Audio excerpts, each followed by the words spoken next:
Today in the bottom of Daf Tezvav Amud Beis, the last few words on the Amud. Tani Rav Tachlifa Achua de Ravinoi Chuzah. Kolm is a noisav shel Adam. All of the food that a person eats for the whole year, in other words, really all the parnasa of a person, Ketsuvim Loi Mirosh Hashanah V'ad Yom Kippurim, is set for the person at the time of judgment from Rosh Hashanah until Yom Kippur. Very appropriate that we're learning this on Erev Yom Kippur. So Rashi here says that what that means is, whatever a person is going to earn the entire year, it's already set from the beginning of the year. And the reason the Gemara is saying this is because don't overspend the money that you have, because the Eibusha won't give you more. Whatever it is. Lo yesifu lo, Rashi says, this is what you have, and therefore you should use your money wisely. But there's an exception. Chutz ma'itzah Shabbos, va'itzah Yom Tov, besides what you spend for the food for Shabbos, for Yontif, and Vaitzayis Bonov, l'Talmud Torah. And also the tuition that you pay for your children to learn Torah. She'im pachas peichesin loy. If you are spending less on this, so then the Eibusha minimizes you the amount for this. So the Eibusha gives you less income. Vim hoisif mesifin loy. If you add and you increase, the Eibusha gives you more. So the Rebbe in a few places brings from the Maimorim that it explains that everything a person earns comes in a Seder Shtalshalus. It comes in the Keiches of Teva. That's how a person gets everything, through Teva. Of course, everything comes from the Eibusha, but it comes through Teva, and therefore it's set from Rosh Hashanah to Yom Kippur. These things from Eitzah, Shabbos, V'Yantif, and the Talmud Torah comes Mo'mayla Seder Shtalshalus directly from above, and therefore doesn't go through any cheshbon of the judgment that there is from Rosh Hashanah to Yom Kippur. Similar to what the Gemara said before, the Rebbe connects it to what we learned yesterday. Lovu alai v'ani peireya, that the Eibishter says, you can rely on me, I will pay back. It's a hashpah that comes directly from the Eibishter. Amar Rabavo says, my kara. What's the pasuk for this? Because it says, Tiku b'chayde shofar b'kesel yem chagenu, that you blow shofar b'kesel yem chagenu. So what is this referring to? Ezel chag sha'chaydesh miskasa boi, which is the Yom Tov, that the month is covered in this. So there are two pshatim, what this means, that the month is covered. There's more than two pshatim, but Rashi says, Chag Shachedesh Miskash Sabay means the Levana. In the end of the month, there's just about a 24-hour period where you can't see the Levana. Taisva says it refers to the mentioning of Rosh Chodesh and davening. That in Rosh Hashanah, when you daven, it's the only month that you don't mention Rosh Chodesh and davening like you do in every other Rosh Chodesh. So Hava'ay Mezer Rosh Hashanah. This refers to Rosh Hashanah. So that's the beginning of the pasuk, and then in the end of the pasuk it says Ki chayk li Yisraelu mishpat lekei Yaakov. And in this part of the pasuk, chayk li Yisrael, the word chayk refers to the sustenance of a person to his parnasa. How do you see that? My mashma the hay chayk lishna de mezaynihu. Where do you see that the word chayk means a person's food, the sustenance? T'chsev va'achlu es chukam ashanasalem pare. Over there in Mitzrayim, when there was the hunger, so it says that they ate their set amount of food that Pare had gave them. So chukam, you see, refers to the food. Mazutra mamehacha. Mazutra brings another pasuk where it says hatrifeini lechem chuki. So you see that chuki refers to the bread that a person eats. So therefore, this is the source that a person's mezainis is set from this time, from Rosh Hashanah to Yom Kippur. Tanya, we learned in the Beitza, Omru alav shamei azaken. It was said regarding Shamei Azaken, Kol Yamav Haya Oichel Lekavod Shabbos. His entire lifetime, everything he ate was the Lekavod Shabbos. Matzah Behemen Noah, because when he found a nice, good piece of meat, or he found a good animal, Amar, he said, oh, Zulu Shabbos. This I'm designating for Shabbos. Then Matzah Cheres Noah Mena, when he found even better, so then Meniach Es Ashniya, so he left this second one, Vayechel Es Harishayna. So now he left the better one for Shabbos, and the one that he already had designated before for Shabbos, that's the one that he ate now.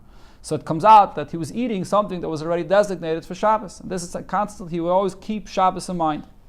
Aval Hillel Azaken, Midah Cheres Haisaloi, Hillel had a different behavior.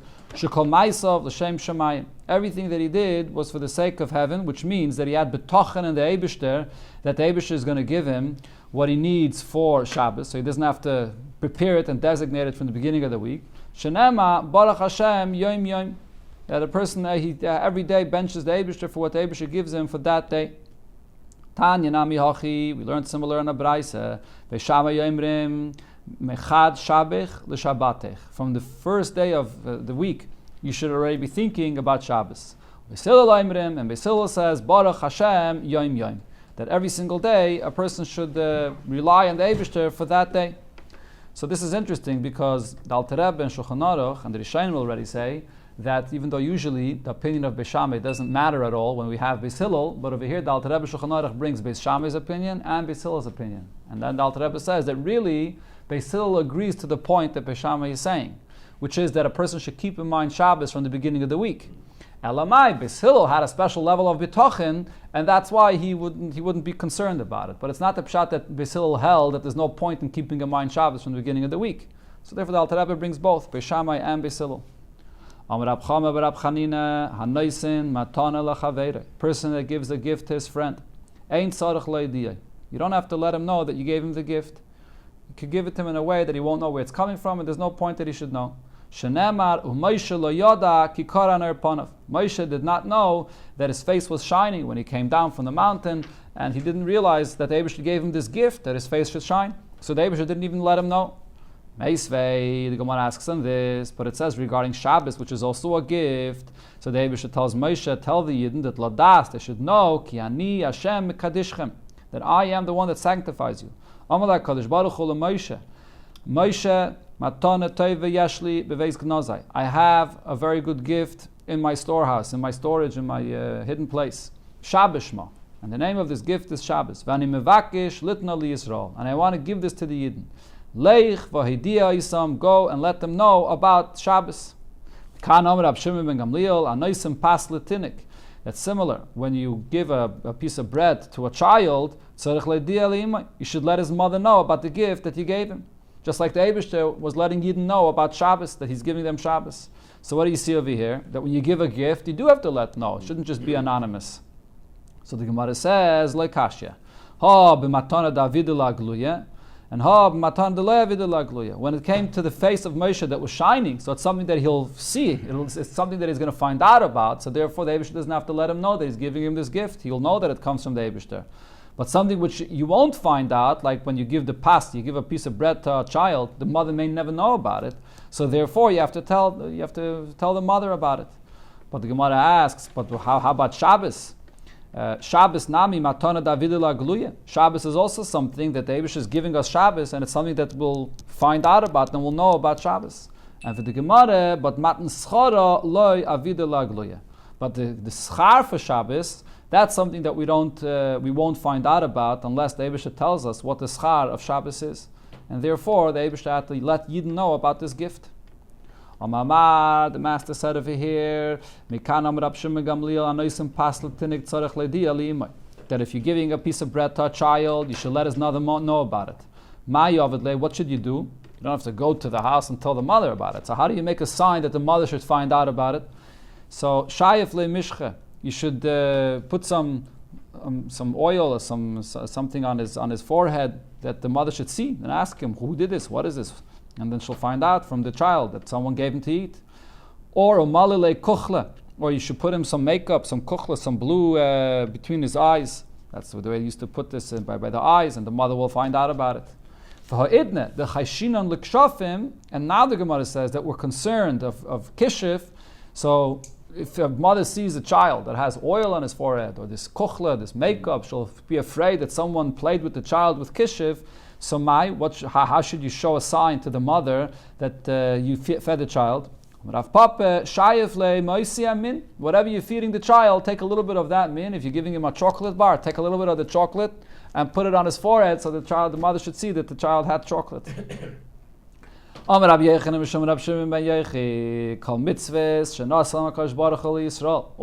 that the Eibishter gave Yidden Nasalem b'far Hesya. He gave them the mitzvahs in a public way. Chutz mishabbos, besides Shabbos. Shenasan lehem b'tzina, that the Eibishter gave it to the Yidden privately. Shenema beini yevem b'nei Yisrael oisi lo'ilam, that it's a mitzvah that was given just privately between the Eibishter and Yidden. So this doesn't refer to the mitzvah of Shabbos b'pashtas, because the mitzvah of Shabbos was said in the Aseres Adibris and Matan Torah, which was open and public for everyone to hear. It refers to the schar of Shabbos, or to the deeper dimension of what Shabbos is about. That's a private thing between the Eibishter and Yidden. If so, the fact that Goyim are not keeping Shabbos and the fact that they don't keep mitzvahs, they shouldn't be punished for this. Because they can say, look, we never got Shabbos. All right? And the Mefarshim say that they can even argue and say we shouldn't be punished for anything, for not keeping any mitzvahs. Because if we would have been offered Shabbos, we would have accepted all the other mitzvahs as well. So the Gemara says, no, Shabbos, I do yadinu. They weren't notified about Shabbos, but Matan Schara lo yadinu. The reward for Shabbos, they weren't notified. But so, nevertheless, even without the schar, they should have been ready to accept it, and they didn't, so they can't have any tainus. Or you can say even more that they were notified about the schar of Shabbos, but there's something else unique about Shabbos that they weren't told, which is neshama yisayre lo yadinu. The extra neshama that a yid gets on Shabbos, that's something that is only between the Eibishter and Yidden. Rab Shimon ben Lakish, neshama yisayre neisna kadosh baruch hu ba'adam erev Shabbos. The Eibishter gives a yid an extra neshama on erev Shabbos. So lamatzah Shabbos neitl noisei menu, and matzah Shabbos it's taken from him. Shenema Shabbos shavas vayinofash. So the word vayinofash is read that kivin sheshavas. Once Shabbos goes out, vay avda nefesh. So then you lose a nefesh, an extra neshama that you had on Shabbos. Going back to the Mishnah, it said, Oisa Adam Tafshil Me'erev Yomtiv, that you prepare the Erev Tafshilin, you cook cooked food, and you have that prepared, designated for the Erev Tafshilin. Amar Abaye, so Abaye says, Loishanu Elo Tafshil. So for the Erev Tafshilin, you have to have only a cooked food. Avol pas loy. But if it's bread, that doesn't work for Erev Tafshilin. Okay, so now that the simple pshat in our Gemara is that it has to be a cooked food, but not bread. But there's a Taisvus later on Daf Yud Zayin Amud Beis that says that the pshat in the Gemara here is that if you want to be allowed to cook from Yontif to Shabbos, then you must have dafka cooked food to allow cooking. But if you want to bake from Yontif to Shabbos, then you have to have dafka bread, which is baked. So you have to have both, actually. The Gemara here is talking about cooking. That's what Rabbeinu Tam says later. Other Rishonim disagree with him. It's what the minig today, that we use both, that we use a matzah, a baked item, and a cooked item, is based on that Rabbeinu Tam that says that the pshat in the Gemara here is that you have to have both. Talk to Gemara, so why not bread? Why would bread not work to be allowed to cook? Ma ishna pasteloi. What's the reason why bread is not good enough? If you're going to say the reason is midi de melafis be'inan. You have to have something which is used to eat together with bread, not the bread itself. In other words, the bread is something which is not going to be enough of a reminder. The bread is something that you eat by every meal. It's not unique. It's not special. You want to have a malafis, something else that you usually eat together with the bread. Fish, chicken, or whatever it is, that's something more unique. So bread is not something that you eat a special dish when you eat bread. But if that's the reason, nami the cereal, which is like the oatmeal or something like that, which is not something that you use as a dish that you eat along with your suda of bread. The Amar Rab Zeira, how do we know that? Because Rab Zeira said, Hani Bavloi Tipshoi. These people of Bavel, they're fools. The Achli Name Bename. They eat bread with bread, because their custom was they ate bread together with oatmeal, for example. So he said it's not healthy, it's not good to eat that way. So therefore, we see that that's not something which is malafis. That's not a unique dish that you eat by a suda together with bread. And nevertheless, that you could use daisa as an erev tafshilin. So therefore, what is the reason why you can't use pas? If the reason is because it's not malafis, because it's not a special dish, you shouldn't be allowed to use the daisa either. But he said that you could. Ella, so there's a different reason. Midi duloy shchiach be'inon. You need something that's not so commonly used by every single meal or very often. Upas shchicha. And therefore, bread is something that you eat more often by every meal. And v'daisa, that is lo shchicha. But this daisa, this oatmeal or some kind of cereal like that, is not so shchiach, and therefore it could be used for erev tafshilin. So again, the point is it should be something chashuv, something unique that should actually remind you about the kavod yontif or the kavod Shabbos, as we learned before, both reasons. There's another version of this. Amar Abaye, that Abaye said, Leishanu ela tafshil, that for erev tafshilin you have to have a cooked item, avol pas loy, but not bread. So here it starts in the reverse. My time, why do you say that not bread? Is the reason because bread is something which is common. You have it all the time. And you have to have Erev Tafshilin, something which is not common, but v'hadaisa, lo ishchiche. Daisa is something which is also not so common. You don't have it by every meal. And here in this Girsa, the statement says the opposite. V'omer Rav Nechumi bar Zachariah mishmei da Abaye ein marvin b'daisa. You can't use daisa for the Erev Tafshilin, even though it's something that's not so commonly used by the meals. Elo, so therefore, in this Gersa, the conclusion is, midi de melafis bihinon. You have to have something which is a special dish that you eat together with bread. Upas loy melafse, and bread is not that special dish. V'daise, nami loy melafse, and daise, this cereal, is also not a special dish that you eat together with bread. The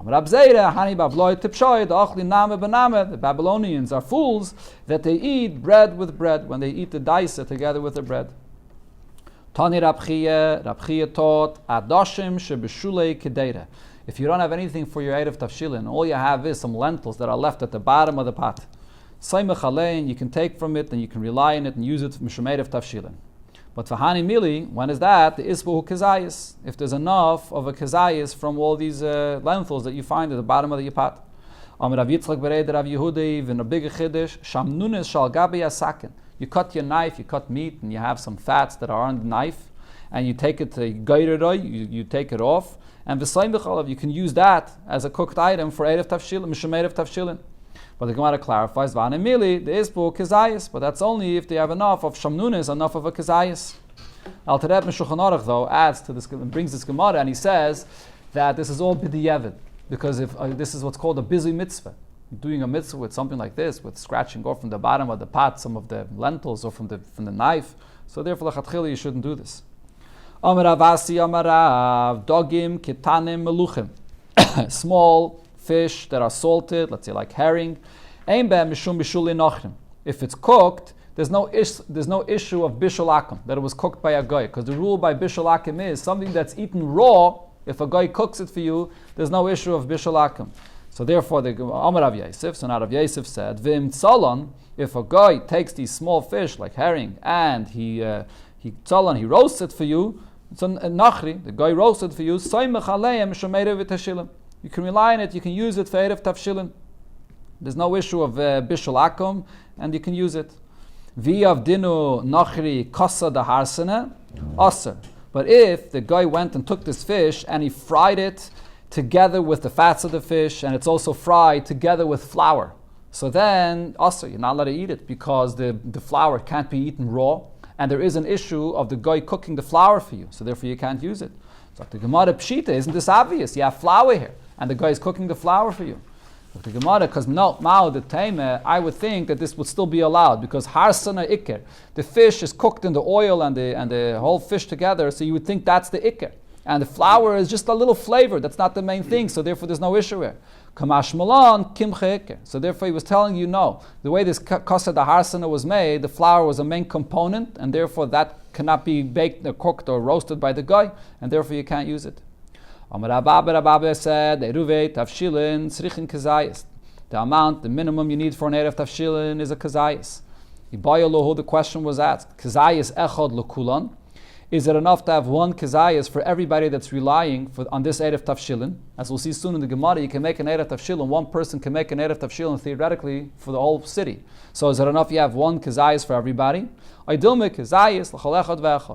have to have a kezayis for all the people that you're making the Erev Tafshilin for.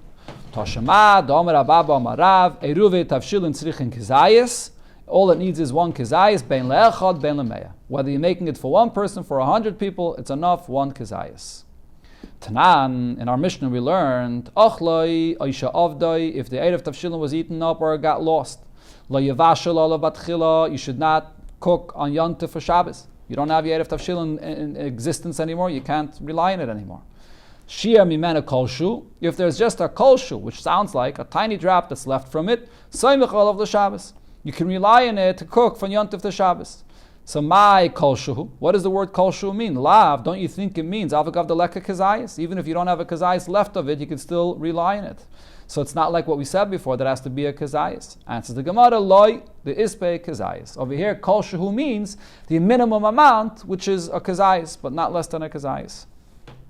Toshima, another ayah for this, there's a brayso that says, tafshil zeh, this tafshil, this cooked item that you use for Erev Tafshilin, tzli, it can be roasted, vafila kavush, or it could even just be pickled. That's also good enough. Shaluk, well cooked, mavushal, regular cooked.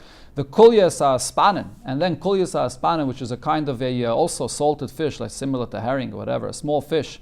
Shenasan olav chamin me'erev yamtiv. So this doesn't have to be cooked in order to eat it. To make it edible, you just pour some hot water over it, and that cooks it. This is brought in the Gemara Shabbos. The Gemara calls this is what's called a kalei abishal, something that gets cooked very easily. Just what's Spanish mackerel. Spanish mackerel. Okay. Mackerel. Okay. So it gets cooked very easily.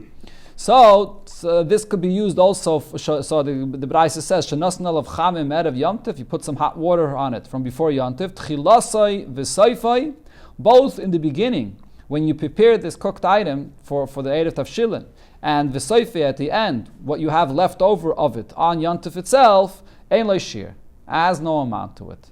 So what does this mean? My love, don't you think this means ein lo shiur klal? There is no amount at all. So which means even less than a kazayas. Answers the Gemara, loy, that's not what it means. What it means is, ein lo shiur l'mayla. It doesn't have a shiur of how much you can use for the Erev Tafshilin. You can use any large amount you want. Avol yesh lo shiur l'mata. But it does have a shiur for the minimum. There is a minimum of a kazayas. All it meant is, if you want to add more to the Erev Tafshilin, go ahead, add as much as you want. Amaravon amarav, Eruve Tafshilin, Srichin Das. Erev Tafshilin, you have to have the awareness of this Erev Tafshilin being made. What does this mean? So the Gemara explains. Pshita, now obvious, Das Meniach Be'inon.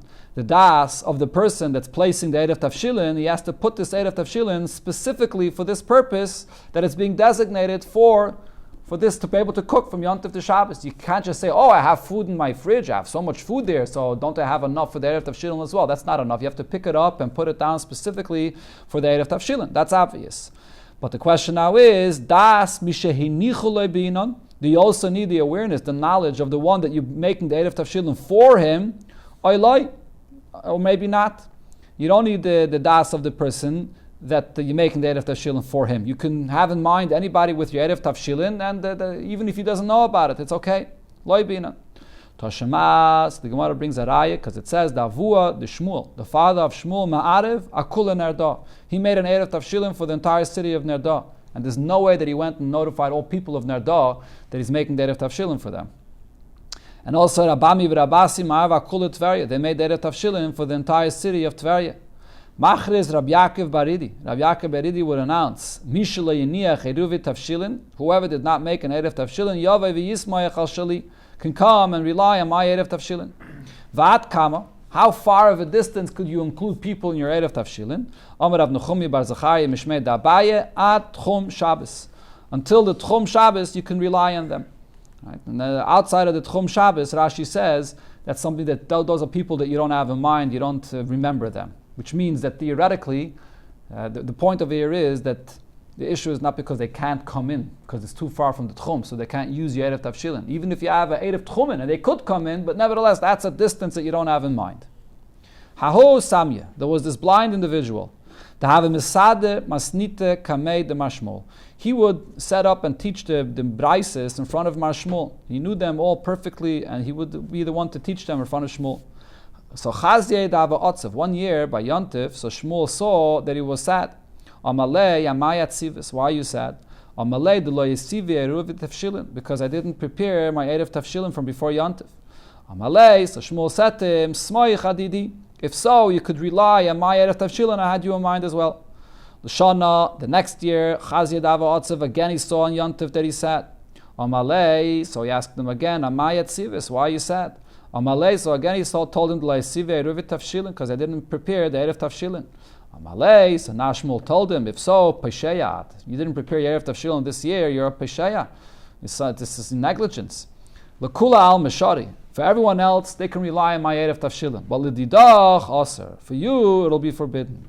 Right? So therefore, even though me'eker adin, if you don't make an Erev Tafshilin, you can rely on the fact that every person that makes an Erev Tafshilin says in the Nusach that I'm making it for myself and for everybody living in this city. But when you don't make an Erev Tafshilin, in some situations or in many situations, it's really a negligence. You should have remembered. If a person doesn't know the halacha that you're supposed to make an Erev Tafshilin, that is not a pesheya. If you don't have food to make the Erev Tavshilin, so that's not a pesheya. But if you know of the halacha and you have food, elamai, you just got busy and forgot, that's called a pesheya. So you can't just say, I could rely on the fact that other people made an Erev Tavshilin. So therefore you really got to remember to make it. Tana Rabbanon, we learned in the Beitza. Yontif shechaliyos be'erev Shabbos. Yontif falls out right before Shabbos. Eima arvin loy eruvet tchumen. You can't put an Erev Tchumen for the Shabbos that's going to come after the Yontif. You want to be able to walk further outside the Tchum. You can't put that Erev Tchumen on Yontif for the purpose of Shabbos. And v'lo Erev v'chatzeres, and also not Erev v'chatzeres, which is in a courtyard where you have many houses that are sharing the same courtyard. And with the Rabbana, you're not allowed to carry from the houses to the courtyard because the courtyard is a place that everybody owns together, and then there's the individual houses.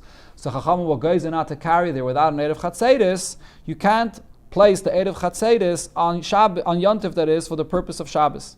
And the reason is because in both of these cases, you're being mesaken something. It looks like you're fixing and preparing something. You're not allowed to do that for the purpose of Shabbos. Rabbi Yomer, but Rabbi says there's a difference. Ma'arve and Eruvi Chatzeres. The Erev Chatzeres you could prepare on Yontif for Shabbos. Avaloi Erev Techumen. But not Erev Techumen. What's the reason for the difference? Mipnei Shata Oisroi Bedavar Aser Loi. Chachamim can make a gzeira and not allow him to do something which is also then on Yontif itself. Erev Techumen, the issue of going out of the Tchum, is on Yontif and on Shabbos. So therefore, just like it's also on Yontif, it's also on Shabbos. So that's something that if you're doing it now, you prepare it, it looks like that you're being mesaken something. You're fixing something for the purpose of Shabbos. So that's not allowed. But v'iyata oisroi bedavar hamuter loy. But we're not going to say that it's also for the person to prepare the Erev Chatzeros, which is something that now on Yontif it's mutter. It's mutter for a person to carry in a chatzah, just like it's mutter to carry in a Rosh Hashanah. There is no issue of Chatzeros on Yontif. So therefore that is allowed to do now on Yontif to prepare for Shabbos. So as some of Farshim explain, because it doesn't look like you're being mesaken anything. Right now, what you're doing is really mutter. So you're just setting the Erev Chatzeros that the Heta should continue. But it's not Aser currently. So therefore that's allowed. So the Gemara Itzmer, we learned Rav Amma, that Rav said halacha ketana kama. The halacha is like the Tana Kama, that both Erev Chatzeres and Erev Techumen is also. Shmuel Amma halacha kerebi. Shmuel says that the halacha is like Rebbe. The question was asked about this halacha kerebi lekula. When he paskened like Rebbe, was he paskening like Rebbe to be lenient, like we just said? Regarding the Erev Chatzeres, that you can put it on Yontif for Shabbos, or maybe it was paskening like Rebbe to be stringent. So the Gemara says, Pshita de lekula kamar. Isn't it obvious that if you're saying the halacha is like Rebbe, then it's a leniency? Like we just said, that Rebbe is the one that's mekel, that you can put the Erev Chatzeres for Shabbos. So the Gemara says, now I'll tell you why there's a question. Mishum deshalach Rabbi Lazar legoyla. Rabbi Lazar sent down to teach the people that are outside of Eretz Yisrael that really it was taught in the reverse. Loi kishatim shainim bebavel. Not the way you taught this argument in Bavel, that Rebbe matter, that Rebbe was the one that was lenient. V'chachamim eisrin, and Chachamim were the ones that were stringent. Ela Rebbe eisa v'chachamim matirin. Rebbe is the one that was stringent. He's the one that said that you can't make not Erev Tchumen and not Erev Chatzeres, and the Chachamim were the ones that were matter. So when Shmuel paskened like Rebbe, was he paskening like Rebbe to be lenient or to be stringent? Tashemas, I'll bring out your ayah for this. The Rav Tachlifa bar Rav Dimi. Avad uvde kavasei de Shmuel. We know that what happened was Rav Tachlimi bar Rav Dimi, so he paskened and followed like the psak of Shmuel according to Rebbe. And then when Rav found out about this, V'amar Rav said, Tchilas hayra, the high tzubrim merabanan, the first psak din of this young Talmud Chacham lekulkula. It was something that it was bad. It was negative. He was making a mistake. Now, what's the kilkul over here? What's the negative thing that comes out of this? If when Shmuel paskened like Rebbe, he was being lenient that you could make the Erev Chatzeres on Yontif.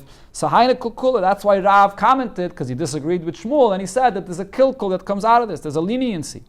But if Shmuel was the one that was more stringent, my kilkula. Why was Rav commenting that there would be a kilkul here? It's just a stringency. What's so terrible? My kilkula.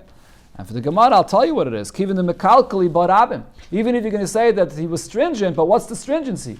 Not to make an Erev Chatzeros. And if so, people may forget, and on Yontiv, on Shabbos that is, they may carry in the Chatzer and they won't have an Erev Chatzeros. So there's a kilkul that comes out of this stringency. So, Dr. Gemara, Hainu kulkulo. So that's the kilkul, that if they're not going to be allowed to carry because they didn't make the Erev Chatzeris, so that's the issue that Rav was saying. Amar Rave, but the Gemara concludes, Amar Rav Chista, Amar Rav Huna, Halacha keRebbi. We paskin here according to Rebbe, Vilesar. But we paskin to be stringent that we don't make not an Erev Chatzeris and not an Erev Tchumen on Yontif for the purpose of Shabbos.